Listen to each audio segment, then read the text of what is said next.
আমেরিকার একটা স্কুলে ছোট বাচ্চাদের ক্লাস নিচ্ছিলেন একটি খ্রিস্টান ম্যাডাম। ক্লাসের ফাঁকে সে বাচ্চাদের জিজ্ঞাসা করলো, আচ্ছা বাচ্চারা, তোমরা বড় হয়ে কে কি হতে চাও? তখন সব বাচ্চারা এক এক করে তাদের জীবনের লক্ষ্য বলতে লাগলো। কেউ বলতে লাগলো আমি পাইলট হব, চাঁদের দেশে যাব। কেউ বলতে লাগলো আমি ডাক্তার হব। কেউ বলতে লাগলো আমি ইঞ্জিনিয়ার হব। কিন্তু ম্যাডাম খেয়াল করলো ক্লাসের কোনায় একটা বাচ্চা চুপ করে বসেছিল, সে কিছুই বলছিল না।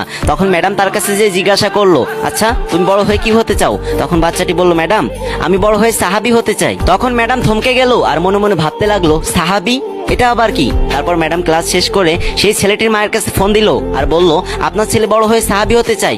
আচ্ছা এই সাহাবীটা কি জিনিস? তখন ছাত্রটির মা ম্যাডামকে বলল, ফোনে সাহাবী চিনানো যাবে না, আপনি যদি আমাদের বাসায় আসতে পারেন তাহলে আপনাকে সাহাবী সম্পর্কে সমস্ত ধারণা আমি দিয়ে দিব। ম্যাডামও কিছুতেই ওই সাহাবী জিনিসটা ভুলতে পারছিল না, তাই সাহাবী সম্পর্কে জানতে পরের দিনই ছাত্রটির বাসায় গেল। তখন সেই ছাত্রর মা সেই ম্যাডামকে নবীজি এবং সাহাবাদের জীবন কাহিনী খুলে বললেন এবং তাদের জীবন কাহিনী শুনে